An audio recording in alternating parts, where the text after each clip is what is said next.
Hello and welcome to CrossTalk, where all things are considered. I'm Peter Lavelle. Ukraine's very delicate balancing act. To the surprise of many, the ceasefire designed to de-escalate Ukraine's civil war is holding. Nonetheless, there are many reasons to remain skeptical. Kiev is desperate for more arms, which the Americans would like to provide. And the Europeans are wary of an American proxy war against Russia.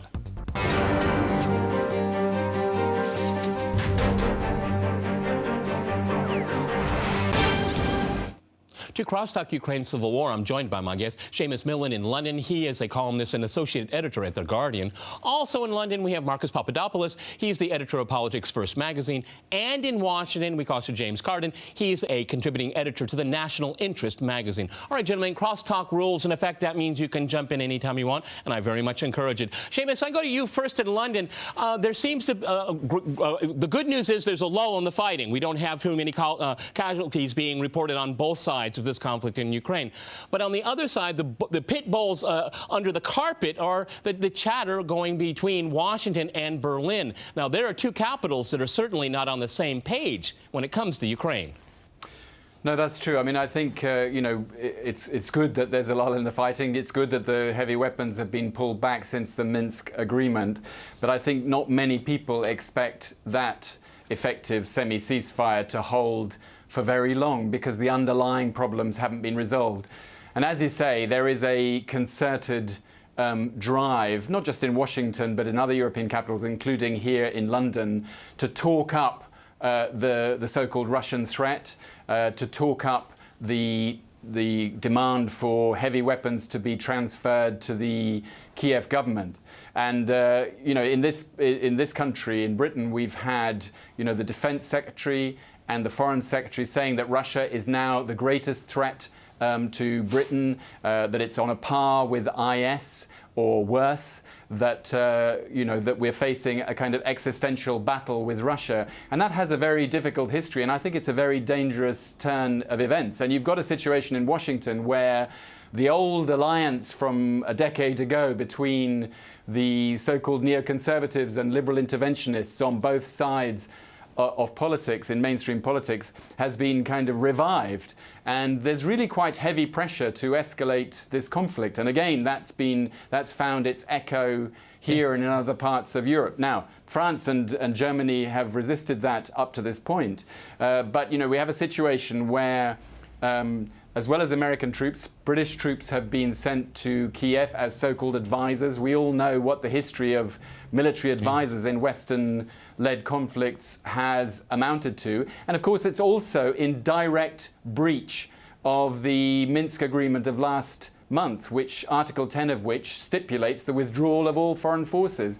So I think there is quite a dangerous situation, and we are looking at a lull rather than any kind of move towards a permanent settlement at the moment. Okay, James, in Washington, the oddity of all of this is, in the end, is that Ukraine is not even a member of NATO. There is no reason in the world why this Western alliance, military alliance, should be intervening in a country that doesn't even belong to its alliance whatsoever. This is hardly ever mentioned in Western media anymore.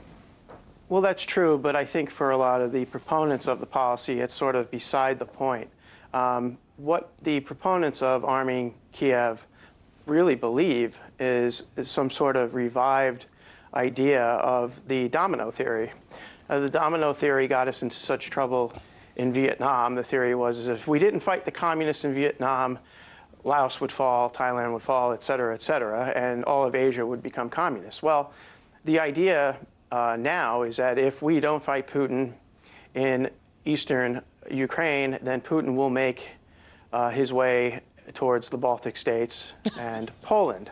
Now, it's utterly absurd, but sadly, that seems to be the mindset of the neoconservatives and liberal interventionists here in Washington. And the hysteria is such that a few weeks ago, the Board of Governors of the American Broadcast Institution, Andrew Lack, compared RT to ISIS and Boko Haram.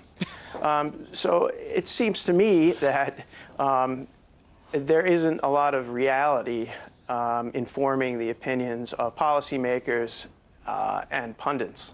Okay, Marcus, let's just take the Baltic republics real quick here, because it was mentioned here. If you look at their demographics since the end of the Soviet Union, when they became independent, what a lot of young people doing in the Baltic republics? They're leaving because of the economic situation there. So Russia's sniffing around a place that even the locals don't want to stay.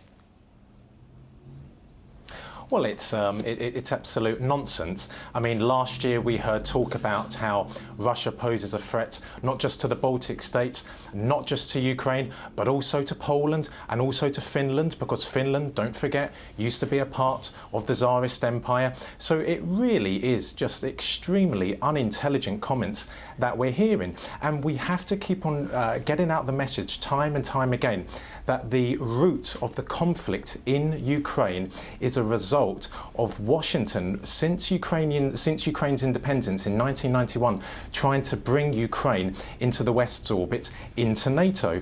And I really would urge people who are watching this program to do some research on the Pentagon's Defense Planning Guidance of 1992, also known as the Wolfowitz Doctrine, because it made it very clear that Russia, even in 1992, being in economic and political and military meltdown, still was the only country in the world which in the future could pose a threat to America's global dominance. And the document urged policymakers in Washington to bring in countries that used to be a part of the Soviet Union, and in particular Ukraine. So that's what this is all about. America and the European Union do not genuinely care about Ukraine. They don't genuinely care about the ordinary people in the country. It's just a pawn, it's just a tool to use against Russia. But for Russia, of course, it shares a 1,000-year history with Ukraine.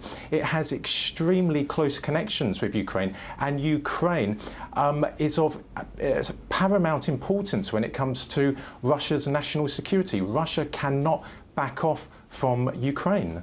Okay, Seamus, one of the interesting things, if we look at it, is that who can back off and who wants to move forward? Again, the Americans don't have to pay the cost of any kind of sanctions. A lot of European countries and businesses are suffering terribly so. And then we hear from the U.S. State Department that if, and this is really interesting, and I think it says where Washington is going, is that Crimea must be returned to Ukraine, or sanctions will remain forever. So Washington is basically, in one form or another, just declared war. Well, I mean, that's a declaration of permanent conflict, because clearly Crimea is not going to return to Ukraine. I mean, whatever you can say about the way the absorption of Crimea took place, the way the referendum took place a year ago, the character of it, the fact that the population of Crimea want to be part of Russia clearly and have done for a long time, the circumstances around the Sevastopol base there and what took place after the overthrow of the elected government in Kiev a year ago, it's just not going to happen. So, as you say, that is a declaration of permanent conflict. And what's been interesting in the last few days, I think, is that the fact that European Union sanctions are now up for renewal this year, and quite a few European Union states don't want to renew them in the form that they are currently. We've seen Donald Tusk, the former Polish Prime Minister, now President of the European Council, threatening European Union states, that if they don't renew the sanctions, and all of them have to vote for it, that they will be heading for a breach with the United States. Now, I think what that tells you is that a lot of this is about the position of the United States in Europe and its attempt to dominate the European space in the post-Soviet period. As we've already heard from Marcus, the origins of this go back to the immediate aftermath of the Cold War and the consistent drive to extend the eastern borders of NATO right up, not only to the border of the former Soviet Union, but right into the former Soviet Union. And it's quite often said that there was no undertaking made to the Soviet leaders at the end of the Cold War that wouldn't happen. In fact, it's completely untrue. In the US and German records, there is the then Secretary of State James Baker's own personal note of his commitment, Baker's own personal note of his commitment that there would be no expansion of the jurisdiction of NATO eastwards. He wasn't just talking about the former East Germany. And now, of course, it wasn't written down, no treaty was signed, and that was, people can argue about why that happened. That's the origin of what we're talking about. And that's one of the many mistakes that Gorbachev made. James, let me go to you, because one of the interesting things about, if you look at Crimea, then you look at the Soviet Union, during the time of the Soviet Union, when the Baltic republics became part of the Soviet Union, the West never recognized it, never recognized Soviet sovereignty over those republics. But they're willing to have a different game here with Russia when it comes to Crimea. When it came to a vote of self-determination, they're going to hold it against Russia forever. This is a state of war. Well, that's what they've been looking for. They've been looking to ramp up the conflict. We've seen this very clearly at the end of January and the beginning of February, when 3 major U.S. think tanks released a report urging the president to arm Kiev. Amazing and the lobbying is not just going on. Yes. And the lobbying is not just going on outside the administration. The lobbying is going on from people who are in the administration.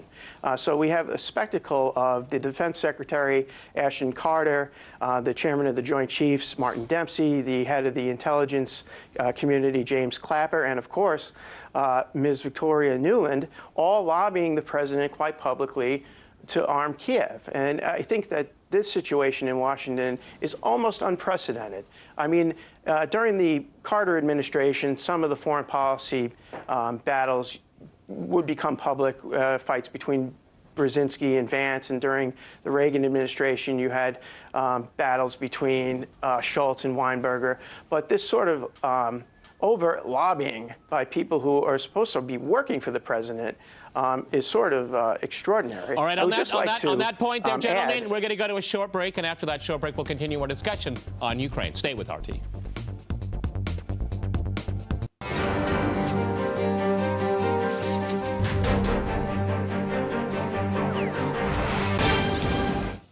Okay, I'd like to go back to Seamus in London. You wanted to react to something that James was talking about, how it looks like Barack Obama is all alone in the White House when it comes to his foreign policy. Go ahead, Seamus. Well, I was just picking up what James has said, which is it is very striking that the White House is increasingly isolated in a public spat with other parts of the government and the media and politics, and also with states in Europe which want to push the United States into a more aggressive posture. And that hasn't just happened over Ukraine, although it has happened. It also happened over Syria, for example, in the where there was intense pressure, including public pressure from Hillary Clinton and others, for a more aggressive stance towards the Syrian government.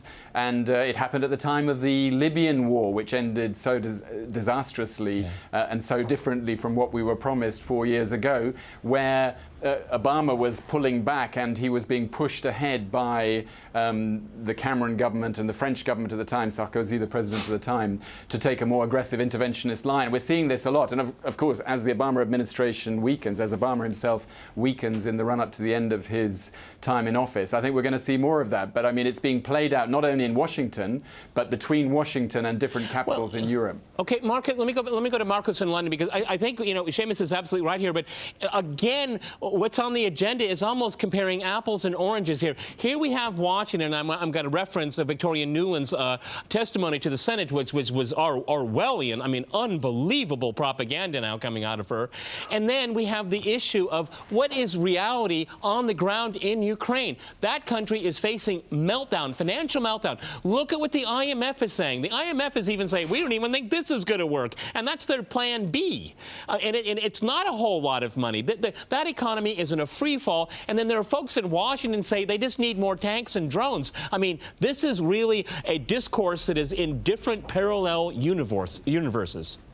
Well, I would agree with that, but I wouldn't make too much of the evident divisions between America and the European Union or Germany when it comes to Ukraine. Because last year there were divisions between Washington and Berlin about placing sanctions on Russia. And what happened? The European Union, under German leadership, went along with the sanctions. Germany is a staunch strategic ally to America, and when push comes to shove, allies do stick together. And in regard to the American stance on Ukraine, yes, there is terrible destruction in the Donbass and thousands of people have died. But since when has that bothered American policymakers? Yeah. They wrecked the former Yugoslavia, they've wrecked Libya, they've wrecked Iraq, and they've wrecked Syria as well. But Peter, if I could just very quickly go back to the Crimea, I think it's so important to establish that Russia's actions in Crimea 1 year ago were not offensive, they were defensive. Russia was responding to a very dangerous and serious pro-Western instigated coup in February, in February 2014, which resulted in the overthrow of a democratically elected leader and the coming to power of nationalists and ultra-nationalists who were, quite frankly, racist in their attitude towards the Russian-speaking community of Ukraine. How else was Russia supposed to respond? But finally, as well, I would draw a parallel with the Baltic states during the Cold War era. Yes, Washington and Brussels didn't recognise the Baltic states as part of the Soviet Union, but nonetheless, it didn't affect relations. There Exactly. were still diplomatic relations, bilateral relations, economic relations. That was my point. Exactly. Okay. And that was the Soviet Union, the evil Soviet Union, the ideological opponent to, the most existential threat in history of mankind. But no, they won't be applied in this case. Go ahead, But also Washington during the late 1940s and early 1950s, they were helping nationalist fighters in the Baltic states to fight against the Red Army. Nationalist fighters who had collaborated with the Germans during the invasion of the Soviet Union. And that resulted, and now, 70 years on, they're doing the same in Ukraine. So they won't recognise Crimea as being a part of Russia, but at the same time, they are going to keep on supporting those repugnant forces in Ukraine who now hold power there. James, I look at everything that is written about this conflict in Ukraine, and a lot of it in Western media. And there was one Reuters report that I read at the very end. It made me laugh, unfortunately, is that the administration, the Obama administration, has been giving Putin every opportunity to ramp off this.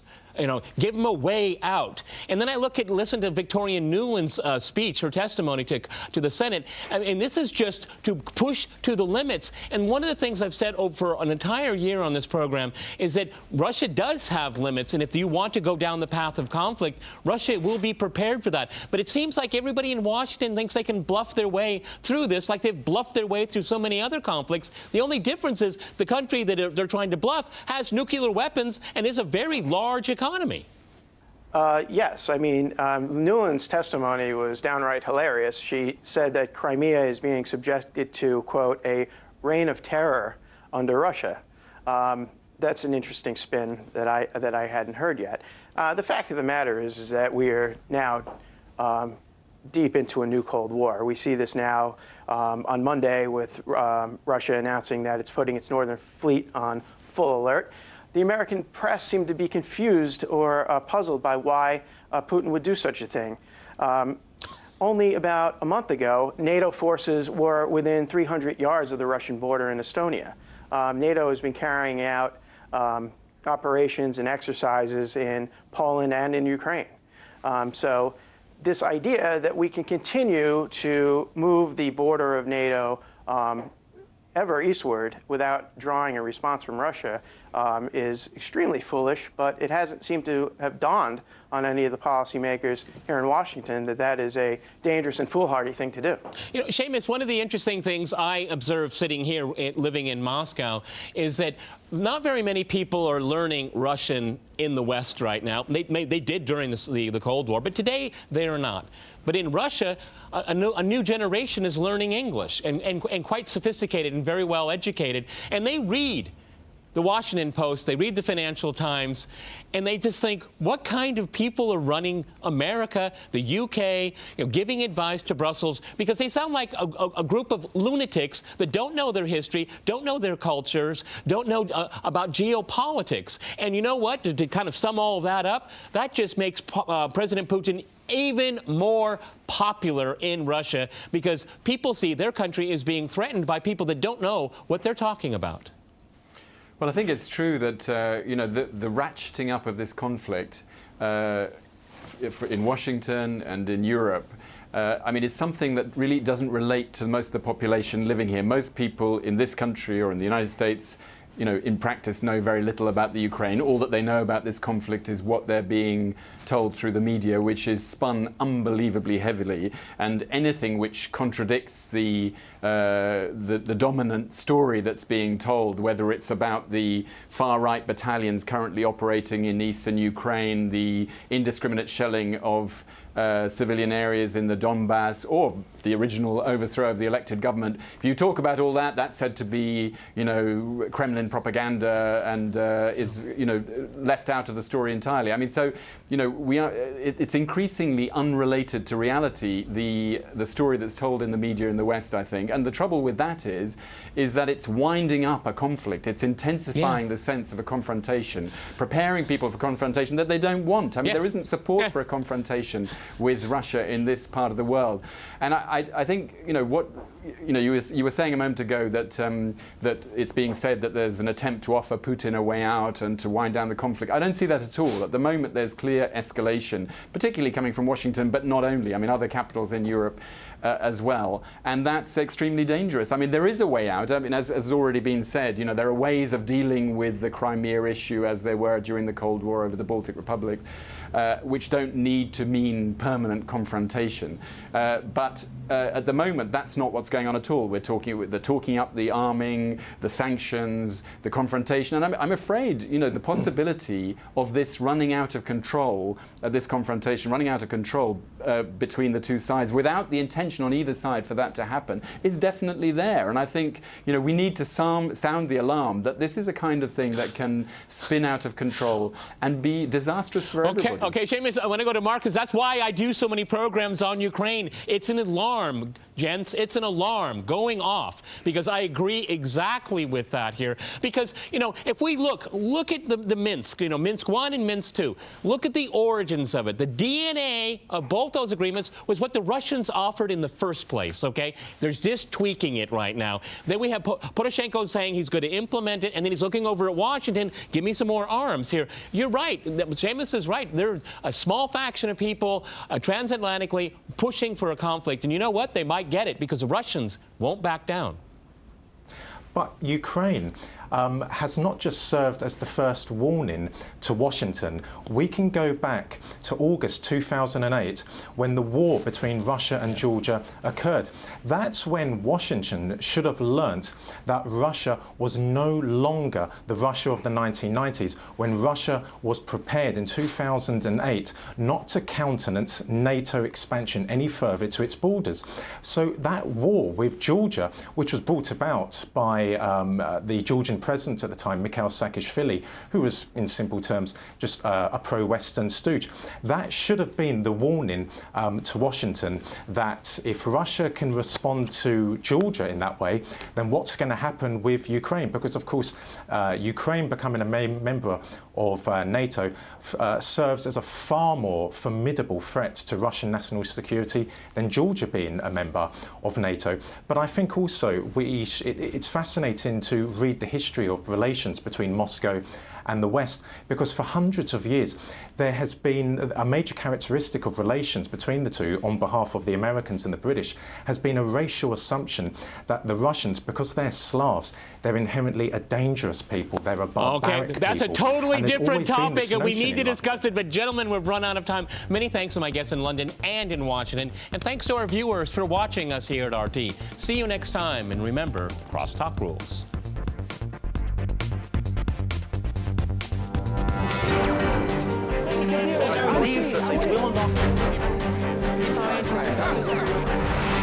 I love